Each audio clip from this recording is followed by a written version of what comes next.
Daka.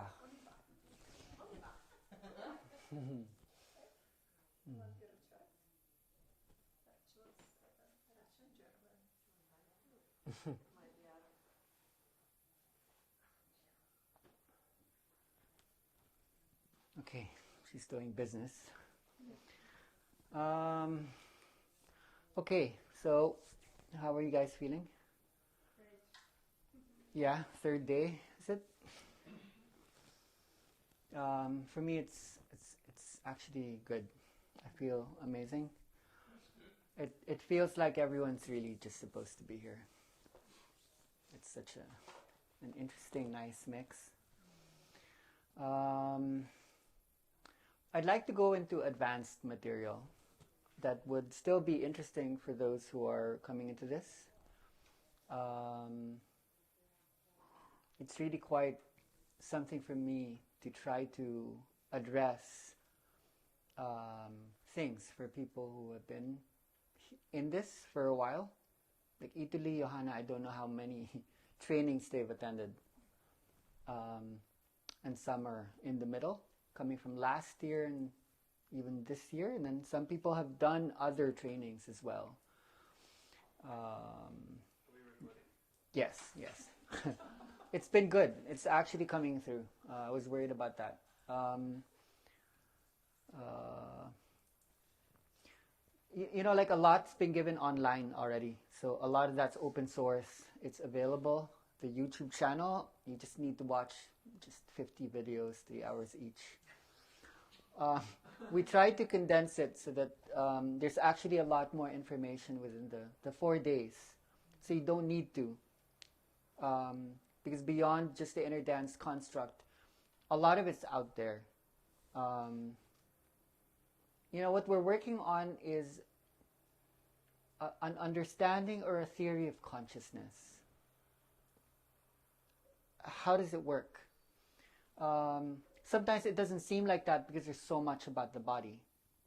But there is a separation that we are trying to heal within the Western philosophical or even Eastern construct. There's this thing called the mind-body problem, where it's always separate.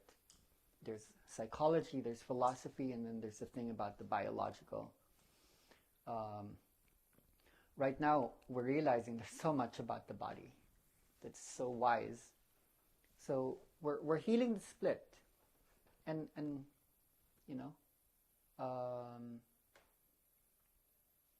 this is ongoing. So what is a theory of consciousness that is also a theory of the body? How does that become one? And then we see all these bridge work, music, the brain.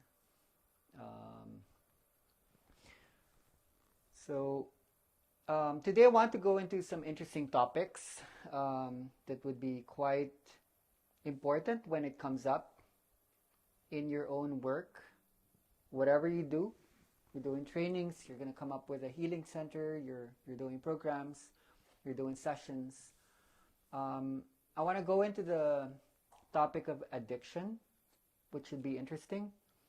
I want to go into the topic of mental and emotional interesting issues, attention deficiency, psychosis, schizophrenia, bipolar, all these things that would come up all the time. Addiction, for one, is huge because everyone's going through some kind of addiction. Even spiritual addiction is one. Food, like cell phones, different types of media, information, people going through identity process. Addiction would always come up. So we want to look at what is a healthy addiction even. Is there, like not just toxic ones, but addiction is how you situate yourself in the world. So there's always been a relationship between substance and the organism that allows us to stabilize our conditions.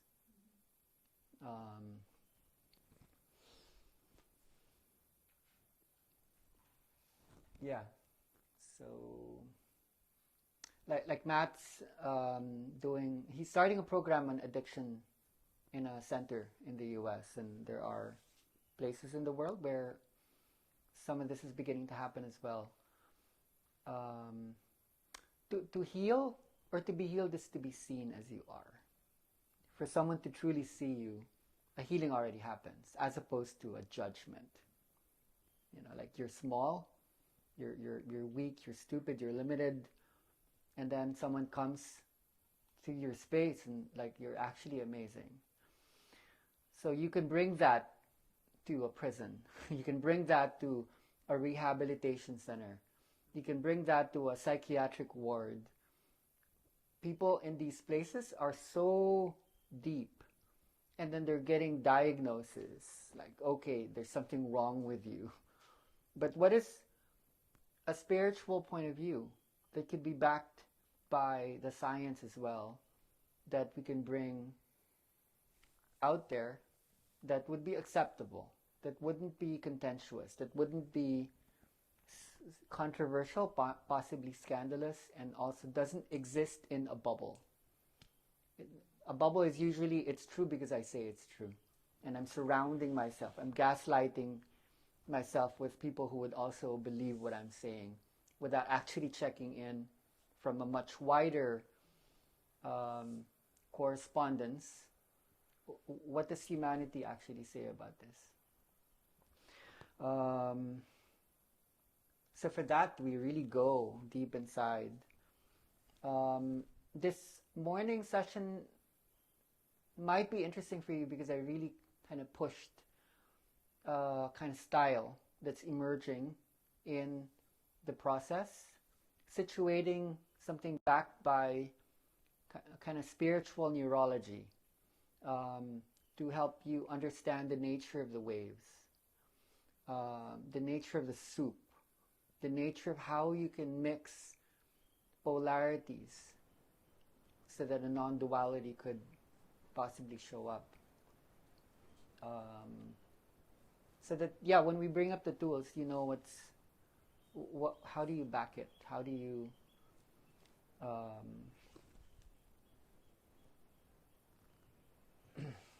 so we looked at this, I think yesterday, and I added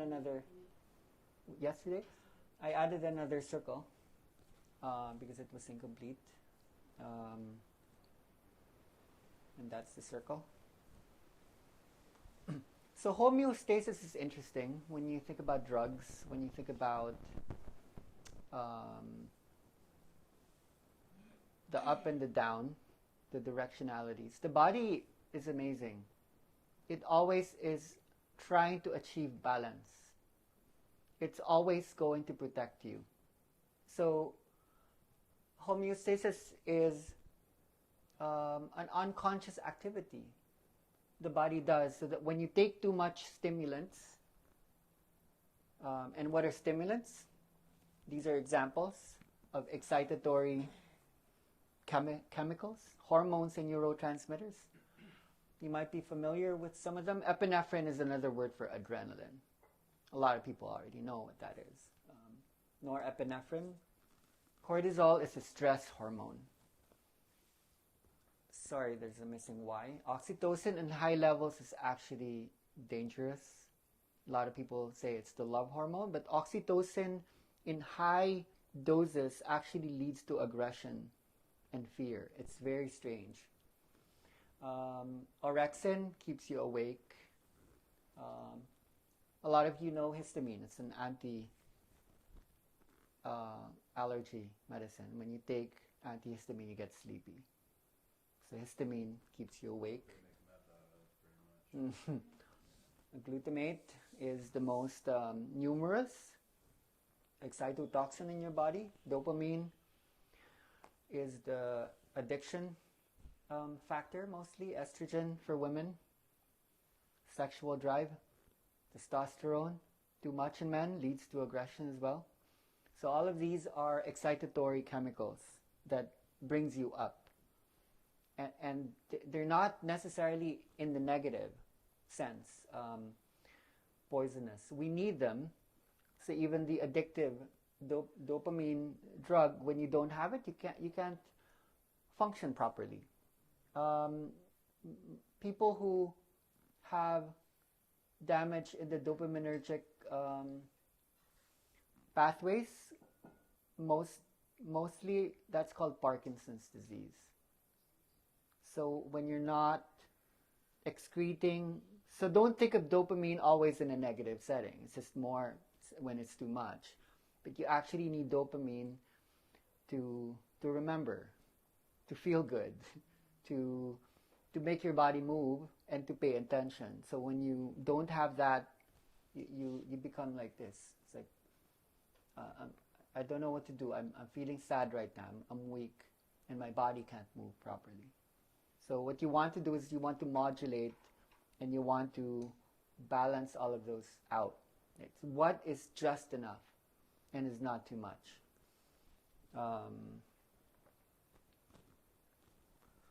So as you notice, there's not actually that much inhibitory chemicals. Most of the chemicals are excitatory. Acetylcholine is the opposite of adrenaline. So when you use certain music that slows down the system, that would be the cholinergic chemicals. When you say cholinergic, it means acetylcholine. It's the opposite of adrenaline.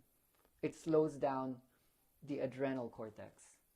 Serotonin is, I'm happy, content, I'm satisfied. GABA is the most important. It slows down glutamate, which is the most excitatory. Oxytocin on low levels is then inhibitory. And then glycine, also inhibitory. And melatonin puts you to sleep. So basically, when you think about tools, it's not just iPads and, music instruments. These are your tools. You want to, so whether it be people are taking drugs or not, these are the drugs. And going back to homeostasis, here's how the body works. You might know someone on substance, like people on meth, cocaine, speed, coffee. When you take too much of that, what happens? Your heart palpitates. Your brain starts to get triggered, and then you feel quite, give me a word. Yeah, tense, jumpy, agitated, anxious. So what happens with hard drug takers? It's like cocaine or speed. It almost gets too much. So what your body would do, which is so amazing, is it would protect you. So the more stimulants you take, the more depressants it's going to release. And the more you make this a habit, let's say people taking methamphetamine, or if it knows that it's going to always take it at a certain time of the day, an hour or 2 hours before you take it, it's already releasing acetylcholine. Isn't that amazing? It wants to make sure that you don't get a heart attack, that you don't get cardiac arrest. So do you see how overdose happens? The opposite of overdose is tolerance. Do you see how tolerance happens then? The reason why people need to take more is because your body is sending you the protective mechanism. You think, oh, it's not working anymore. It's actually because you need to break through a higher level of depressant chemicals that's already inside. So that's why some people need more. An overdose usually happens when you change the place and the usual time and you took more. So your body did not know that you need to protect. Some of the studies happen right when you get out of Yeah. rehab or something. Yeah. You take your normal, Yeah. normal dose, and your body's producing the protection, and then Yeah. Your body is wise. Your body is so amazing, and it works on these programmings and these conditionings. That's why people need more. The bigger hit. Need to understand that. So people who get used to certain sessions and then they're always taking a certain time, that's why some people don't get the same hit anymore. That's why changing patterns changing certain conditions will allow them to discover new things. So you want to be creative in this way. You don't want to always keep using the same music, the same touch points. The more you create diversity. So what we're doing in inner dance and the work that you do is we're learning to work with both stimulants and depressants at the same time. Can you say something? Yes. For me, it's that I hear this right now because I had a nephew dying when he was coming from rehab, Mm. and That's it. there were a lot of doctors, and they couldn't explain. Actually, they were just guessing what happened. Mm. But he was for some time in rehab, took his normal dose, Mm. and died. And if I hear this Yeah, story, that's it. That's it. why don't doctors know this? Mm. Homeostasis, balance. It's not just for drug takers, like adrenaline junkies, super athletes who stop that lifestyle. They actually get depressed often. Do you see why now?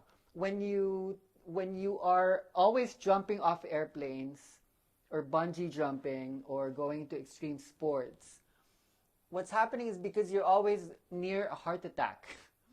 The body keeps sending out acetylcholine and GABA to try to slow you down ahead. So because those are depressants, can you see why they get depressed? Because they have so much depressing chemicals inside them. When it doesn't anymore match the amount of stimulants that they're pushing too much, they will get hit. So when people work on drug addiction, you then have to be aware that there are different types. So when you get invited or when you yourself decide, the first thing you ask is, what are they on? Are they on crack? Are they on sleeping pills? Are they on barbiturates, which slows you down? Are they on alcohol, which is a depressant? Or are they addicted to the opposite? Are they on stimulants? So you know how to balance out. Is there too much downer?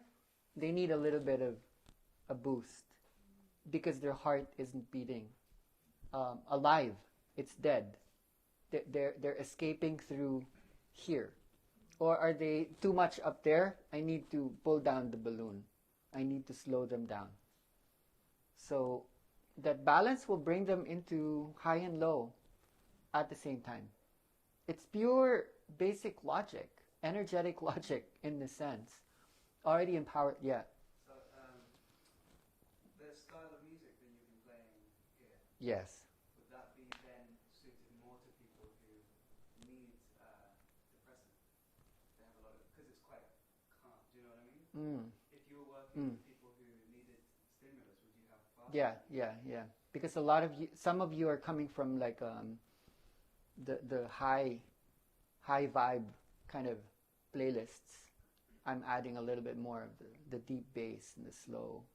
No, I was thinking if you were working with like people like who came from addiction, Yeah. would you then use faster music to bring them? So that's the point. It depends on what they're addicted to.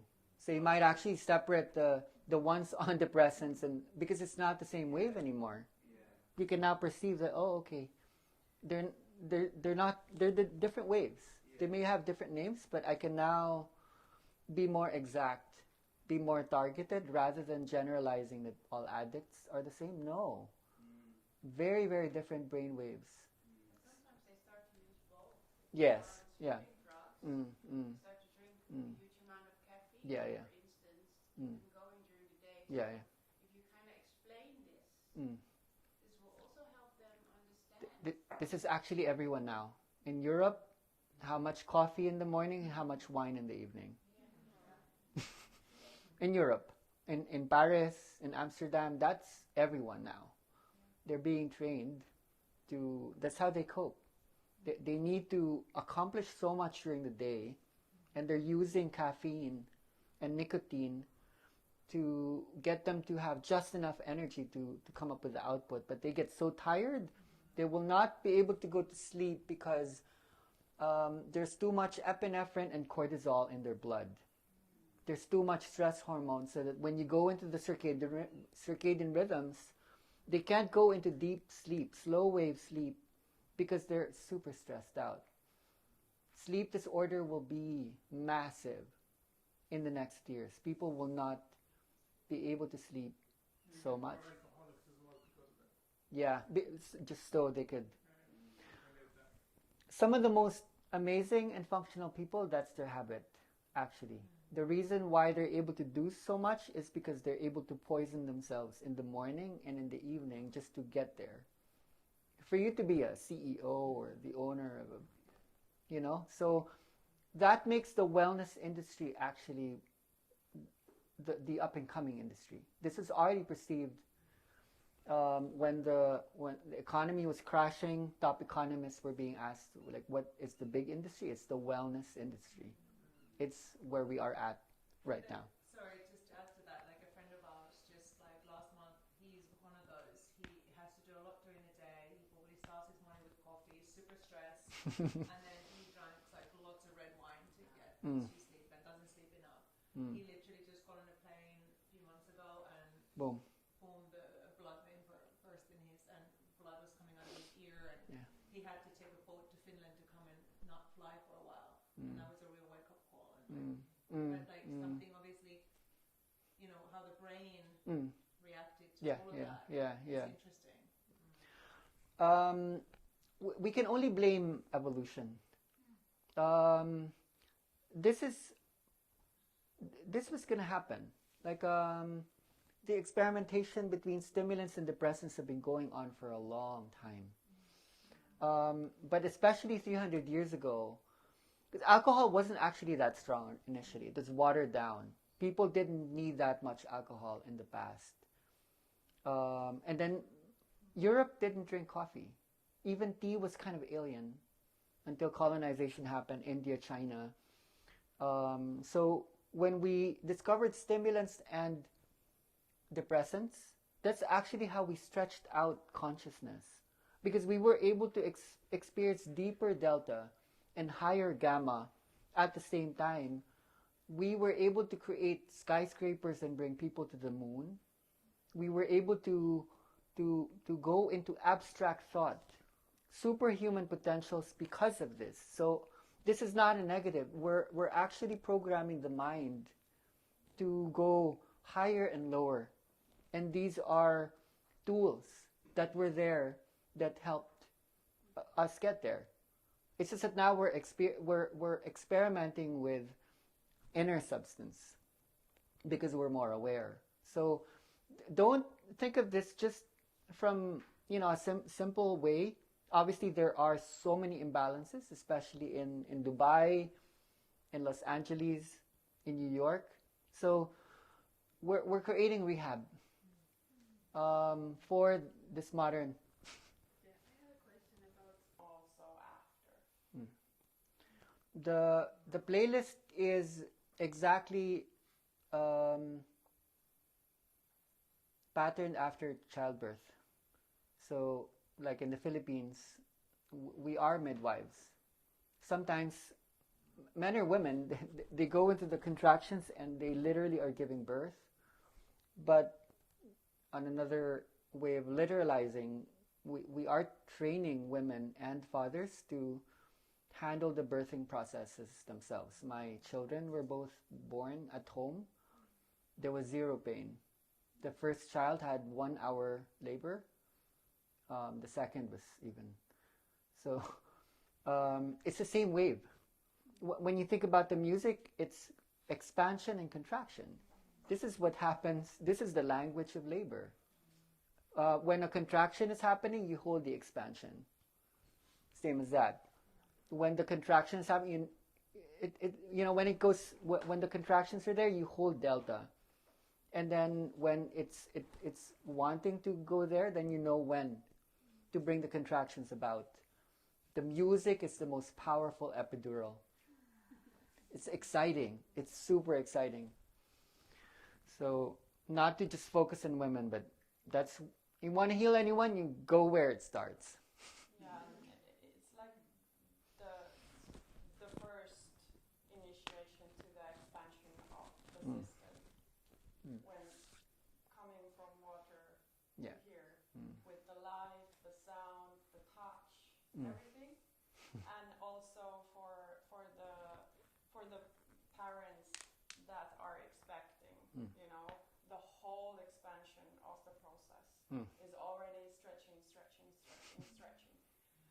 then there is the whole thing when it actually is the labor, and then another time of like low delta and like high.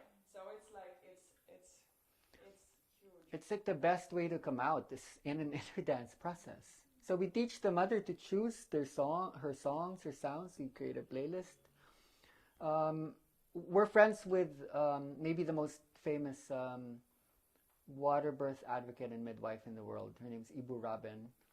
And the way she's a Filipina. The way she explains it is the spine needs to go into a certain spiral, and then the baby just comes out. But when the doctor tells the woman to lay down, no animal gives birth in that way. It gives power to the doctor. It disempowers the woman totally. You don't see animals doing that. Let's talk about that. We're going. That would be a good question to hold. Okay, so this is connected to everything else, like stimulants and depressants. Balance happens to imbalance, so it's very weird. We're actually imbalancing the old, so we can find a new balance. That's why some of the imbalancing is okay, because a lot of the old balance is holding fear as well. These are our 3 focal points today: dopamine, glutamate, and GABA, because they do influence a lot of the other neurotransmitters and hormones. So you want to get acquainted with dopamine, and let's contrast that with serotonin. So let's look at this chart. Dopamine is addictive. It doesn't last. The company that benefited the most from dopamine is Facebook. I would say Meta. They designed Facebook based on the validation loop of the like button and the status page, so that as soon as you get like hits, you get the dopamine rush. And they became the biggest company in the world at one point because they used that. It's felt in the body. It inspires taking. It's usually experienced alone. And then it's never enough. You always want more. And too much obviously leads to addiction. Now, serotonin, I'm putting them one beside each other because they cancel each other out. Dopamine usually cancels out serotonin. It's very hard to feel both. So serotonin is not addictive. It's long term. It lasts a long time. It's not in the body. It's felt above the neck. It inspires generosity. So when you see people aren't generous, that's dopaminergic. When people are just giving, that's serotonergic. Like I said, it's generous, and there's satiation. I'm okay already. I'm good. I'm not hungry. Too little leads to depression. So when you look at the pathways in the brain, there's only 5 receptors of dopamine in the brain. But when you look at serotonin, there's a lot more receptors. It's spread across the whole system. So it's very important for now to understand that when dopamine becomes the ideal drug, and most people when they're awake, when they're not chill, they're running on dopamine functions, they're never going to get satisfied. It's always going to be, I want more, I want more. And so people with low self-esteem, people who don't know they are, people who don't love themselves, they're usually dopaminergic in terms of behavior, language, thinking. They're always wanting validation from the outside. People to tell them you're okay, you're actually lovely, you're nice. They don't have mechanisms to just be okay from internal sources. Serotonergic people are usually self-confident. They know who they are. They love themselves. Their self-knowledge in place. Their self-esteem is held. So different pathways still. You want to be aware of that. They cancel each other out. When dopamine is high, serotonin goes low. When serotonin goes high, dopamine function goes lower. Very interesting. Um, so how does the thing work? Usually, they cancel each other out.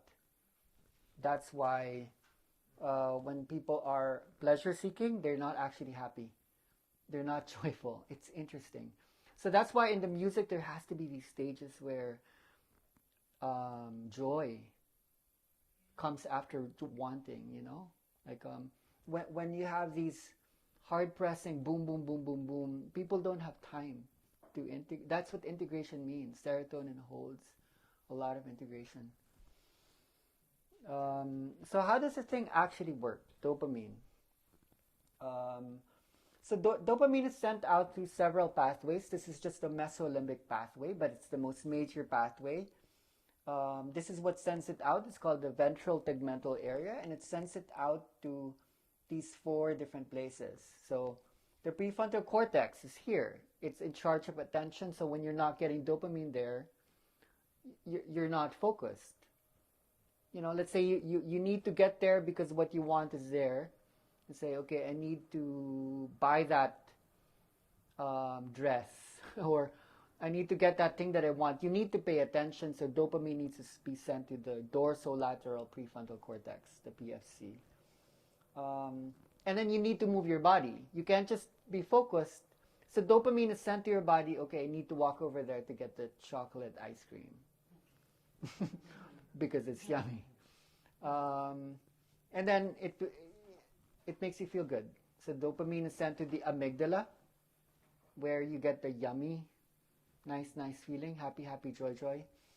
And then the hippocampus is, I remember how that made me feel good. So dopamine needs to go to the amygdala. That's how addiction works, basically. So here's the interesting part. Here's where we relate that to the work that we do, inner dance. Very interestingly, when you know how to reroute dopamine to the what's called the striatum. Now we go to the basal ganglia, the reptilian brain. How are we controlling? How are we addicted? Because we're trying to anticipate. We're trying to control. We're trying to get pleasure. So you're normally sending dopamine to these four areas. These are the control freaks. You know, pain avoidance, pleasure seeking. Is that going to be yucky or yummy? Is that good or is that bad? Dopamine would help you to make decisions. And then next thing you know, you have these patterns. So then when you study the music, the genius in the music that we use is when you break the pattern. Can you see now what we do with the music? When you change the patterns in the music, fast to slow, suddenly anyone who was building anticipation, getting latched onto an emotion, when that changes, suddenly like dopamine is rerouted into the striatum. And that's when a spiritual awakening could happen. Huge change The big, leads to an alteration in yeah, the brain. the rerouting. Unexpected. Yes, anything unexpected. When you least expect it, it can happen in life. That's when you feel good. It's like you didn't synchronicity, like coincidence. It's like, oh, okay, I didn't know that's actually possible. That's what people lack, because in most lifestyles, people are trying to expect already because they know that good thing is there. So the mind closes actually through addiction in that way. So new things always stimulate Yeah. different pathways, Yeah. which brings you out Yeah. of the regular. And dopamine is a big neurotransmitter that makes sure that that gives you these two choices in a way. So again, the striatum is in the basal ganglia, and we were talking about the old brain, the reptilian brain, allows the energy to spread across the whole head area and the whole body. It's like the gating mechanism. It gates things. It either you get stuck in the head or you get stuck in the body. It's like you got out of bed and your body's depressed, and then your mind will get depressed. Or your mind's mucked up, and then your body will get sick. So then there's a stuckness there. How to open it is just to open you to different possibilities. So dopamine needs to get rerouted then. It's not just a bad thing in a way. But then there's a trick there. You actually can get addicted to the forever changing of the patterns as well. So there's a trick there. It's not that simple. That's where glutamate and GABA come in. Now, don't get scared. I'm about to bring in some complexity. But again, a theory of consciousness, you're getting a neurology class. You're actually walking away from these days knowing a lot about the brain and the nervous system. This is your opportunity because it's a little bit too heavy to study this from a purely scientific format. To study it from a spiritual awakening mode is actually amazing. You know, it's a little bit of hard work, but this is it. This is the time. Hi, can I just ask a clarifying? Yes. You're saying that this rerouting, like changes in the music, Yes. also stimulates. So, It's like an unexpected change. so let's say normal music, stable rhythm. So you learn to expect what it has to offer. Let's say from Madonna or Beyonce, okay, you're usually in that BPM level. A lot of the more amazing music start out really slow. Slow build up, and then it raises the thing. But then a sudden break actually shocks your system. So the shock value is what reroutes expectation and anticipation, leading to bliss states, leading to ecstasy in a way. You can see that at a rate. Yeah. There's like DJ, there's a drop and then The drop and then the rise. They actually know it. yeah, for sure. It's just that the body's moving too much at that point that if people were laying down, they would experience the thing. But it's interesting because like folk music, before Christianity came and like put a grid on everything so you could note Yeah. it down. Mm. In between each Mm.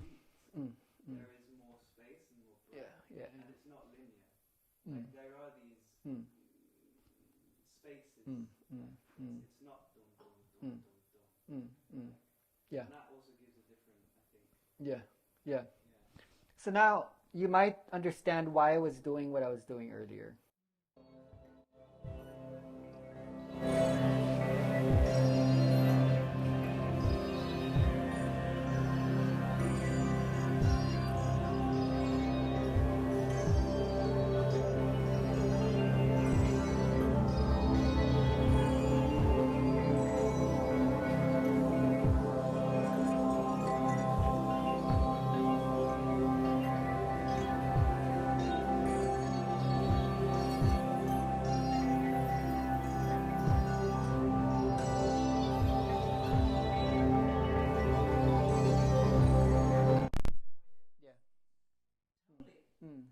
It's all of us. It's all of us. Dopamine. I need serotonin. Please help. But that's why the music was so hard for me to change because I was so used to getting those hits from the, the big stuff. And then the drop. And then I was like, wait, don't take that away from me. I was like, no. I need it. I want it. It's nice. It feels good. It's comfortable. Yes. And then you expect it. The body very quickly learns. Does it also work if we introduce like new elements? Yeah. So the instrument That's it. Yeah. is the stable thing, Yeah. and then we introduce a new element, which Yeah. You grow. That's how growth happens. break the pattern. Neuronal growth actually happens with the introduction of new elements. so the new sounds, the Yeah. extra boxes that you carry around, that's actually Yeah. also helping Yeah. the brain in that way. In the new psychology and neurology, in the old one, people thought that when you receive information, you just bank it in and store it. But it was someone else's information. Now, they're realizing that when you receive a new idea, you actually need to change your brain. Every new concept needs to transform the brain for you to learn that. That's amazing. That when you're talking to someone, like you're becoming them, and it's remolding you. So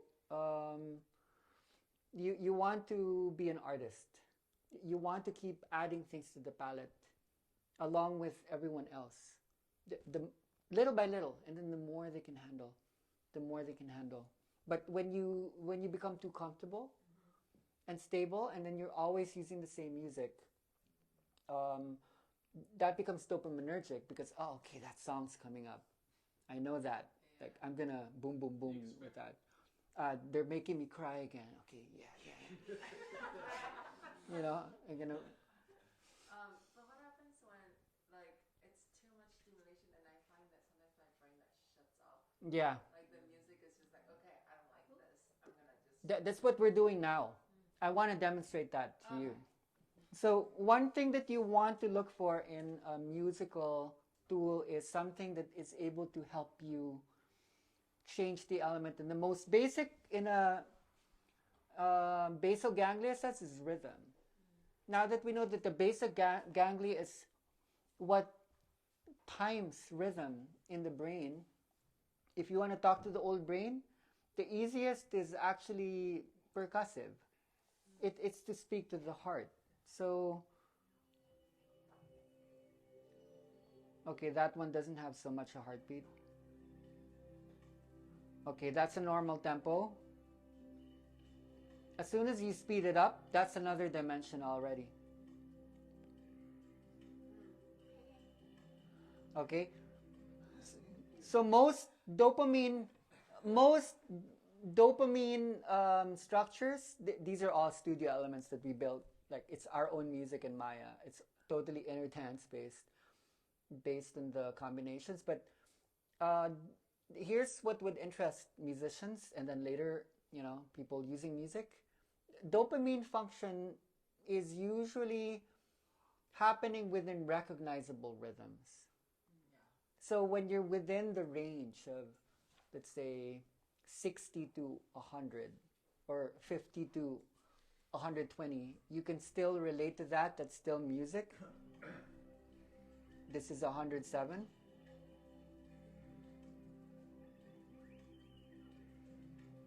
This isn't so much music anymore. But then in the background, I am like, you can see the effect. It slows down. And then you don't know what to hold on to. Nothing is stable. So that's what I was doing earlier. I was messing up with your basal ganglia. Like,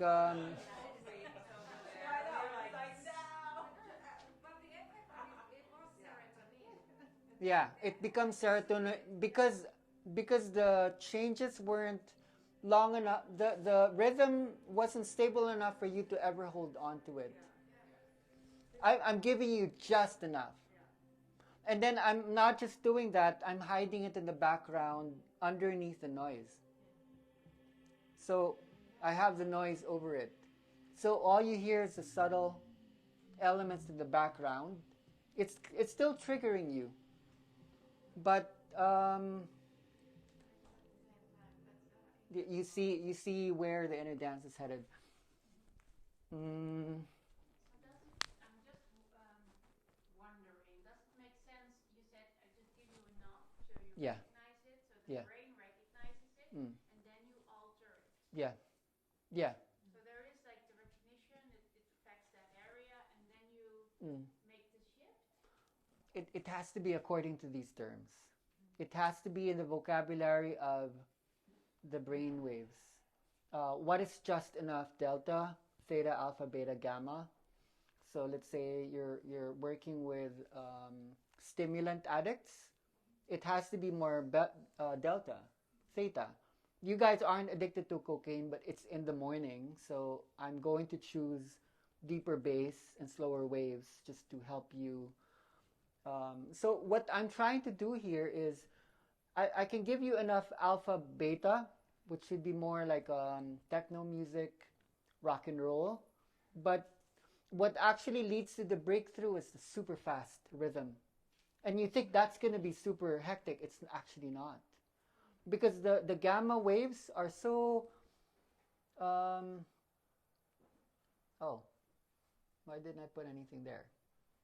Here's the interesting thing. The faster the waves, they start to appear like delta. You mean because it gets so fast that Yeah. The amplitude gets lower, the frequency gets tiny, the fastest waves are the slowest waves. That's when it starts to spread out across the brain. But when you're in beta, you localize in the cortex. That's motoric. You can really feel it. Like I feel all of a sudden that whole like Mm. when it's Yeah. like an interesting moment Yeah. with some of the processes. Yeah. But it just goes like everywhere. It becomes important to show you then a slide that I've been continuously sharing with people. So when inputs enter the brain through the senses, through the brainstem, and then the midbrain and the forebrain, look at this. They're highest actually when they're only beginning to enter. So that's when transduction and encoding happens.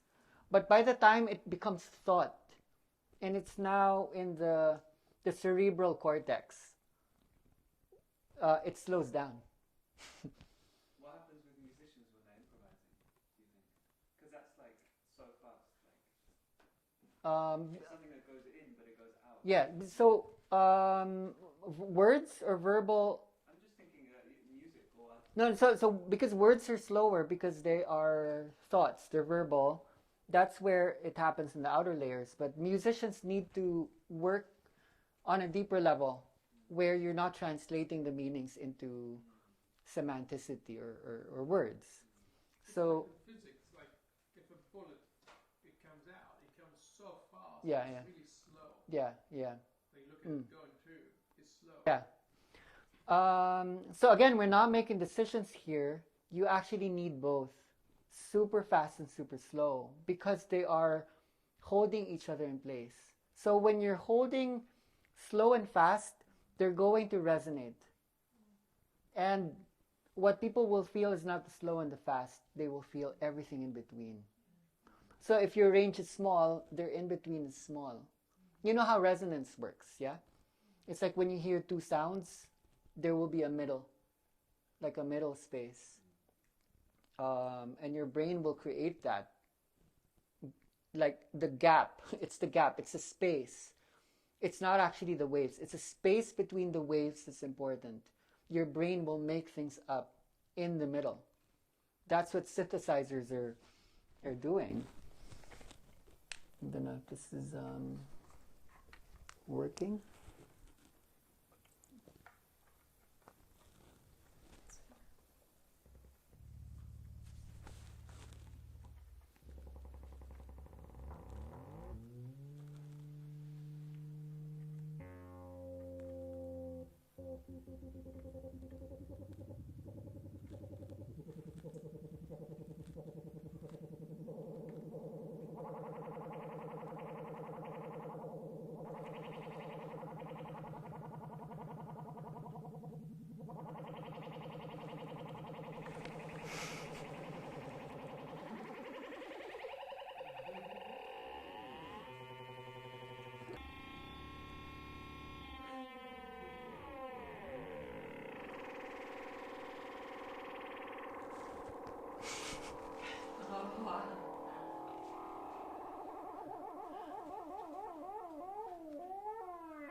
I totally understand why you say synthesizers are like Yeah. the brain now.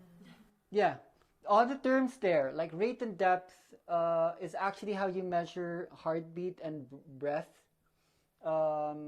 Neural oscillations, voltage-controlled oscillators, they're modeled after the brain.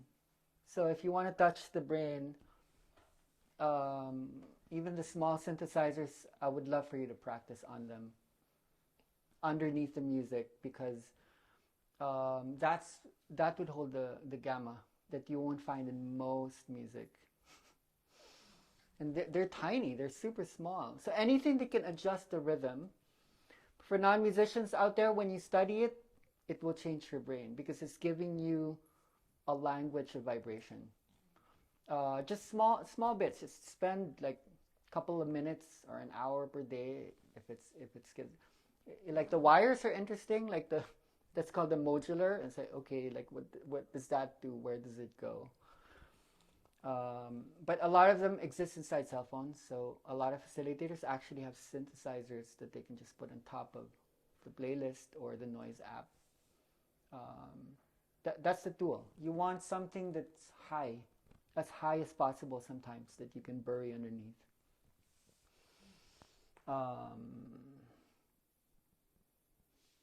Now we want to substantiate why are we... yeah, we know something about dopamine, but how does this actually connect? So this is where the complexity comes in a bit. But let me explain how it works. So the globus pallidus and the substantia nigra, these belong to the basal ganglia. Glutamate?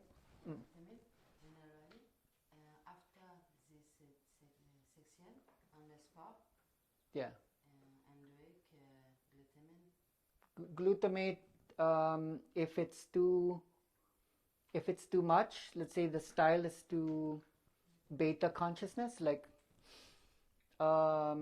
if it's not fast enough or high or slow, there's too much glutamate.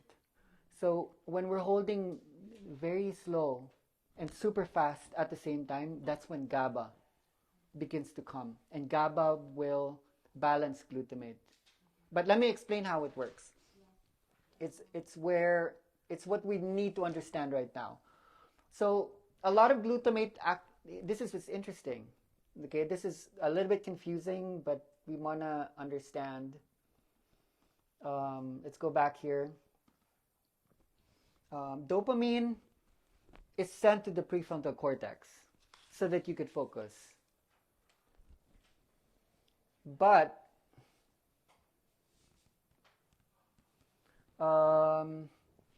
glutamate is actually sent from the cortex into the basal ganglia.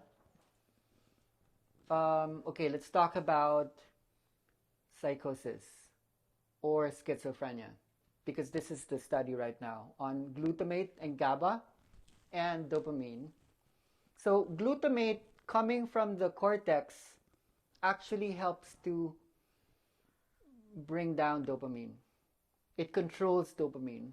So it's confusing. I said glutamate is excitatory, but it actually controls dopamine, so it's not too high. So when you're not sending out glutamate properly, that's when you increase dopamine more, and that leads to schizophrenia and psychosis. When there's too much dopamine in the system, that's where psychosis happens. That's why in inner dance you do go into different spaces, because there is a spiritual psychosis as well. So most antipsychotic drugs are dopamine inhibiting. You understand now? So you do need some glutamate, but when there's too much glutamate, it actually starts to add the dopamine up, because dopamine can be sent from the cortex, but it could also be sent from the basal ganglia.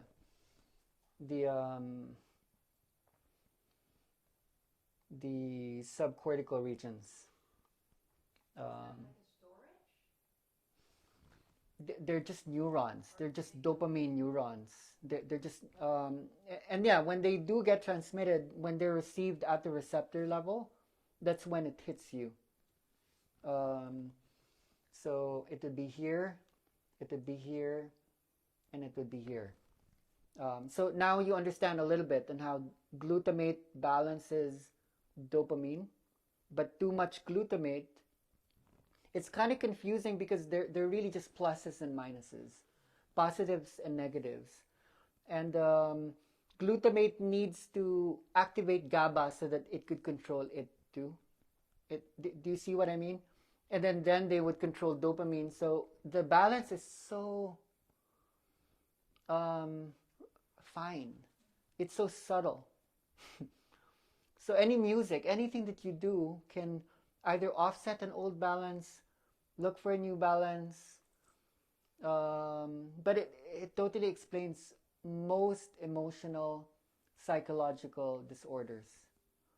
A lot of the problems people have with these diagnoses that they give in hospitals, not just addiction, schizophrenia especially, is known to be excessive dopamine. So that means you're not establishing a good glutamate GABA balance. I'm arming you with a way to handle the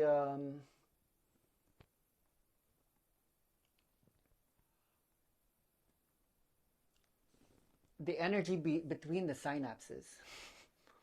This is what now you're getting into, not just organs, not just brain centers, but the space between the synapses. That's where the exchange between ions and positive negative energy is happening. So what I'm giving you is a formula for cosmic balance on a cellular level or a neuronal level. That the work that we do actually applies to this. And tomorrow we'll talk about how does that translate into learning. The hypothalamus is still part of it. So the question you had in the hypothalamus, there are pathways from the basal ganglia to the hypothalamus. They're working with each other to achieve the clock and the balance. And then she talked about her dad who was an alcoholic and kind of damaged the nervous system, and now he can't remember anymore. And that connects to the hippocampus region. When you imbalance because of all of these things that we're taking and are exposed to, like her dad, that's that. The amygdala would be emotion. So people who have high sensitivity, your amygdala is very easily triggered, and that's the emotional area. So when you look at it, they're all close to each other. Did they create the limbic system? This is the limbic system, and no, the limbic would be the amygdala is part of it. The hippocampus is sometimes part of it, but it's in between. The basal ganglia is not the limbic system. It's another system that's responsible for the things that we just described. So this is kind of a part of your brain that's not looking like a part of your brain, because when you kind of open it, let's say, yes, I really love these images. They're so fun. This is your brain. So there's this hollow part. And then when you put everything back into place, it's that part of the brain, like this is it. It's the stuff in the middle that is in charge of your basic animal functions. and when you do this exercises, that's what you're communicating with. So that's considered the basal ganglia? The basal ganglia would be the caudate nucleus, the putamen. The thalamus is not. And then the thalamus is what's receiving all of the sensory inputs. Everything that you see, hear, feel, that's like the bus station where they all need to stop before they're sent out to the auditory cortex, the visual cortex. But because they're closely related to each other, they're always in conversation. It's what I'm seeing, okay? And then you make decisions whether to connect, to stimulate, to inhibit, or to modulate. Now here's then, having gone through that, here's an important point. Where does it become too much is the question. So there's this thing called the substantia nigra that sends out dopamine. It's not the VTA. And then when it sends out dopamine and it enters the basal ganglia, and then the basal ganglia is also receiving glutamate. Here's the main addictive problem. When dopamine from the substantia nigra meets dopamine in the striatum, it modulates the dopamine, and dopamine modulates glutamate. So in music, you know what an amplifier is? Let's say you have an instrument and it's just playing on its own. It amplifies excitement. It just explodes excitement. So even a little bit, when it gets modulated, it increases 100-fold. So that's where dopamine becomes truly problematic, because it's going to just explode what was actually just a little bit. Sorry, why does it do that? It's a modulator. Dopamine coming from the substantia nigra, it's an amplification tool. So when you add too much coming from there, from that part, the glutamate becomes so excitatory that it's when you become really frazzled, anxious, discombobulated, and then up to psychotic, schizophrenic level. In the music, you get distortion when you go too high. When I use distortion and noise, it's usually to desensitize a lot of the higher trigger mechanisms. So at a certain point, you're so destroyed that I don't care anymore. Today I put in, like, I don't know if you noticed the battle. There were these sounds of people fighting and cannons, and you're supposed to receive it and not actually run away anymore. It's like, I don't hear any of that ever. When you say construction noise, shooting, demolition site.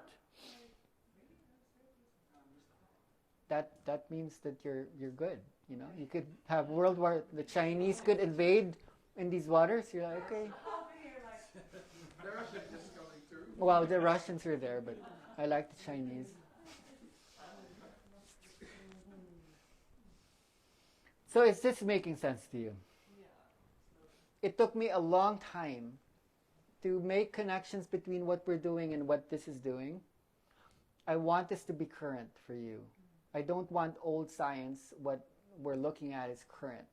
This is where science is at right now, and our practice is actually up to date. But this would explain a lot already. Maybe in terms of seeing, okay, there's something missing, or something's almost there, but why is it not there? You know, it's just holding more extremes rather than coming up with the middle space that's safe.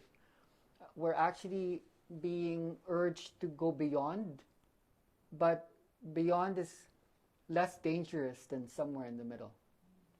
Don't play it safe. Go beyond.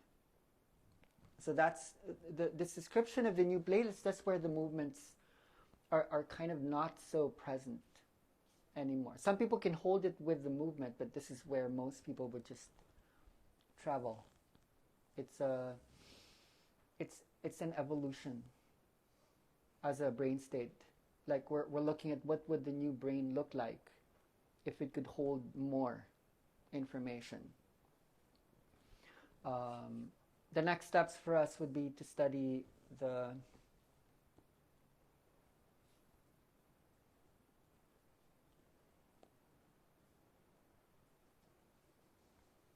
brain waves, what they really do, where they are at,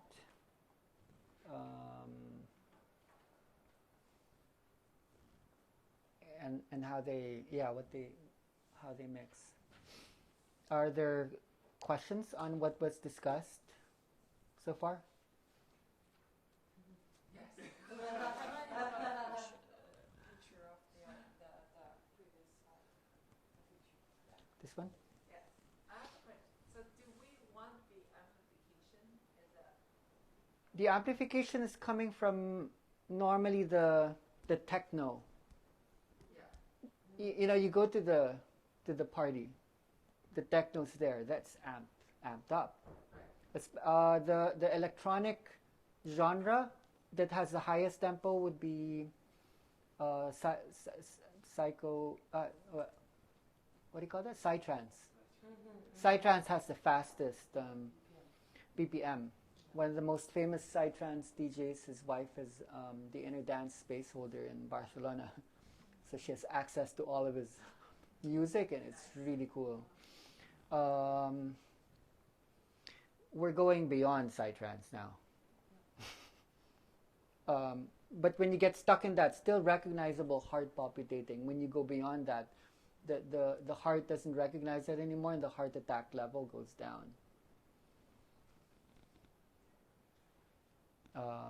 So modulation, you learn to amplify also GABA, is the point. You also need to amplify the slow.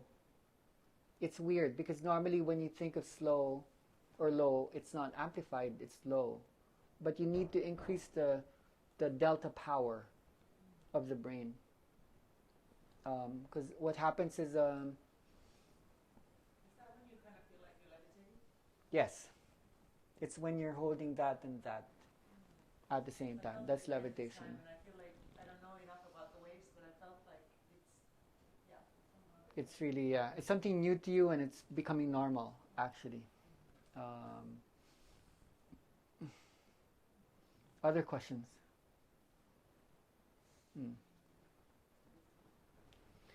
Let's take a break. So one more. So if there would be a schizophrenic person in the room, the wider the gap, the more safe they are. Yes, if their dopamine levels are high. Let me give you another expression of really high dopamine levels, but this is okay. It's on the way.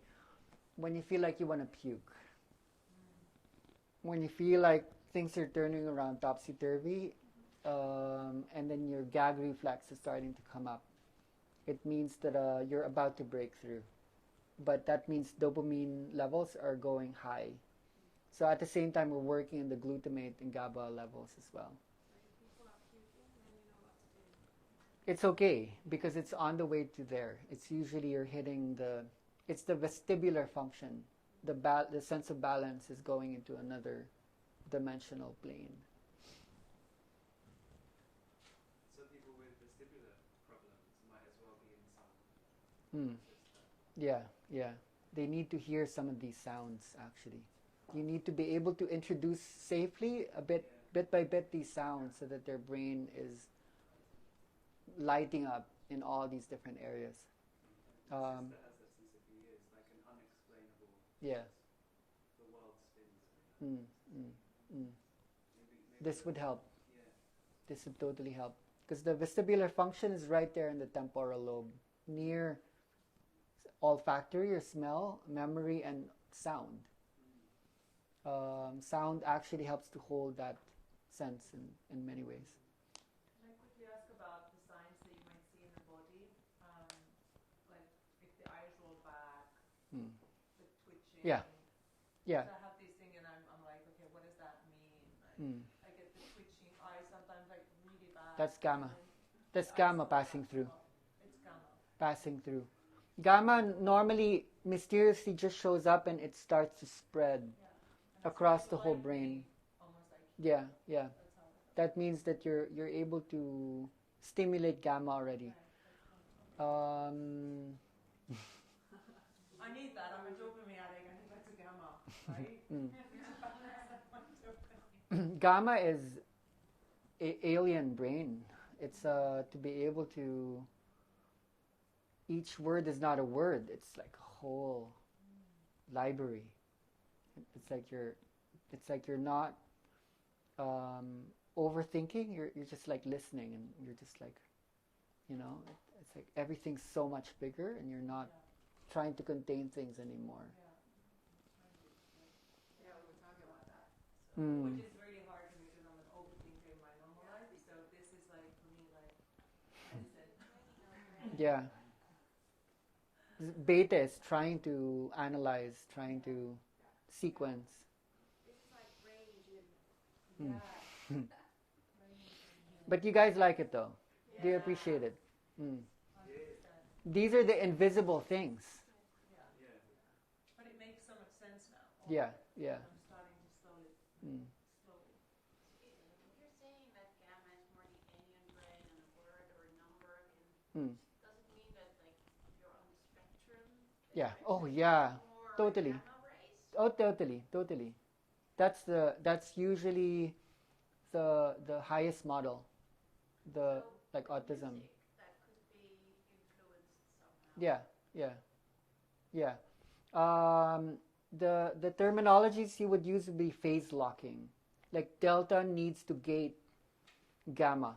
They need to latch onto each other. But when people are in an uncomfortable place, let's say you're autistic, and even though savant, you have really scaredy cat parents, super controlling, because they're highly sensitive. They won't experience the gifts of genius because they're receiving too much of the low, high beta influences in the room, which is usually fear based, anxious, trying to.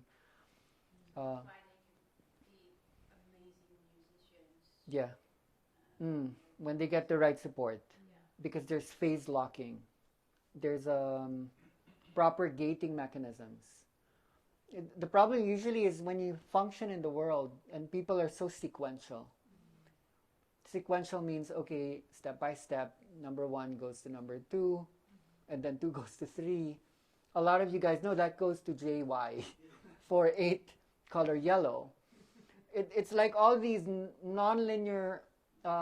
So what I'm trying to do with a lot of the music that I use, which should make sense to musicians, is improbable probabilities.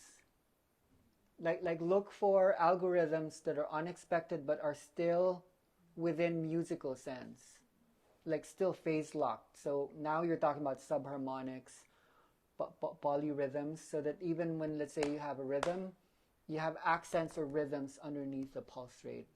That's what the synthesizers are for, because when you add another instrument, there's a sync in, sync out cable.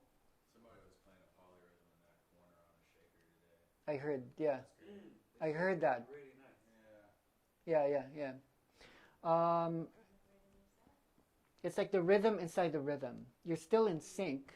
Yeah, it's like it's putting another pattern on top. Like in numbers, like say 4/4 there, you could add something in like 6/8 on top of it, and that's considered a polyrhythm. While if you take away the Could you 4/4, bring it them sounds like this? a completely different structure, but it can Yeah. still play within the original established structure. To either of them. Give that to Matt. Yeah. And then give this to Benji. Could you guys demonstrate? Could you guys demonstrate this somehow? What is like a rhythm within a rhythm? So someone needs to do something stable, and then someone needs to do something underneath that. This song and gamma. No, not yet. Wait.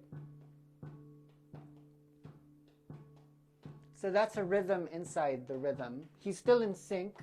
It's technically faster, yet slower in some.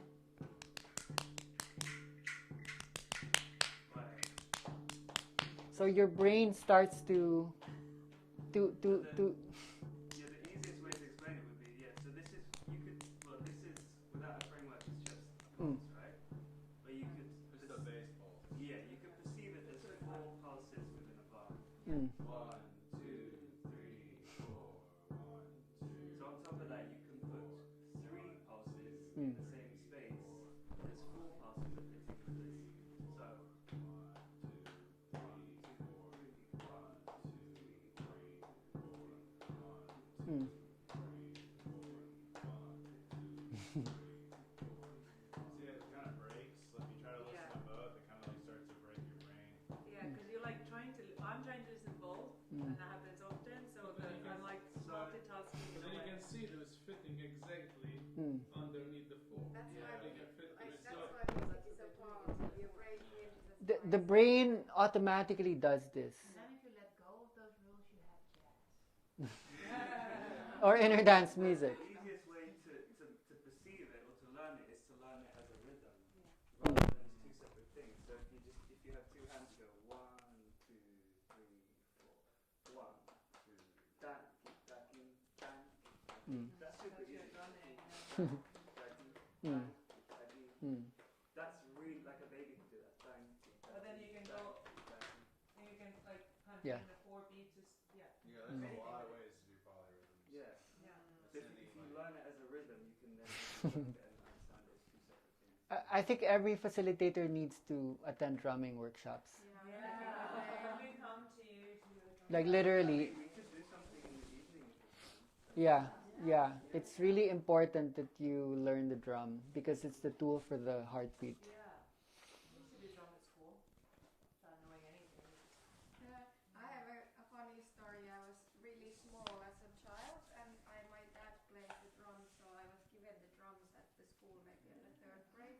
But I was so small that I needed to use all my power to hit the bass. So I was going crazy with the drums. I haven't played since, but it's beautiful. The video is really great. I'm like going nuts because I was so small.